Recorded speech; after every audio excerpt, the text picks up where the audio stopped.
Guys மறக்காம subscribe பண்ணுங்கள், பெல்லைக்கான கிளிக் பண்ணுங்கள். இந்த வீடியோவில் என்ன பார்க்க போகிறோம்னா, நம்ம ஃபிஷ் டேங்க் மெயின்டைன் பண்ணி ரொம்ப நாள் ஆயிடுச்சு.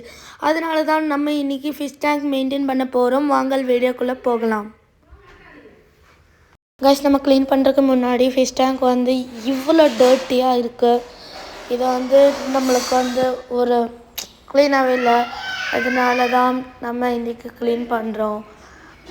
ஃபஸ்ட்டு இது வந்து க்ளீன் பண்ணுறதுக்கு பிஃபோர் எடுத்தது. அதுக்கப்புறம் நம்ம வந்து எப்படி க்ளீன் பண்ணுறது பார்த்தலாம்.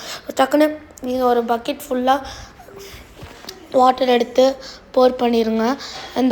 ஏன்னா ஃபிஷ் டேங்கில் இருக்க எல்லா வாட்டரும் எடுத்துடணும். எடுத்ததுக்கப்புறம் தான் நம்ம அதை க்ளீன் பண்ண முடியும். நம்ம டக்குன்னு எடுக்கணும். ஓகே கைஸ், இந்த மாதிரி போர் பண்ணிடுங்க. வாட்டர் எடுத்து போர் பண்ணிட்டீங்கன்னா உங்களுக்கு ஈஸியாக இருக்கும். இப்போ வந்து நம்ம டக்குன்னு வாட்டர் போர் பண்ணுறேன். காய்ஸ், நீங்கள் நல்லா வந்து தண்ணி ஃபுல்லாக எடுத்துருங்க. ஃபுல்லாக எடுத்தால் தான் வந்து பார்த்துக்கிட்டீங்க.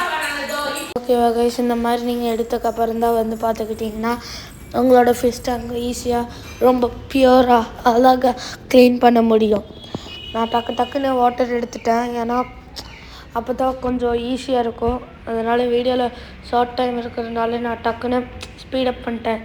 ஏன்னால் ஒழுங்காகவே நான் வந்து என்ன உக்காந்துக்குன்னு பார்த்தீங்களா, அது வந்து பார்த்துக்கிட்டிங்கன்னா நம்ம வந்து ஒரு ஃபிஷ்ஷு உள்ளே விழுந்துருச்சு. அதனால் அது பிடிக்கவே முடியல காய்ஸ். அதனால் டக்குன்னு எடுத்துகிட்டு நான் க்ளீன் பண்ணிட்டு இதுதான் காய்ஸ், இப்படி தான் காய்ஸ் இருந்தது. ஓகேவா? இந்த வீடியோ பிடிச்சிருந்தா ஷேர் பண்ணுங்கள், சப்ஸ்கிரைப் பண்ணுங்கள், பெல் ஐக்கனை கிளிக் பண்ணுங்கள். பாய்.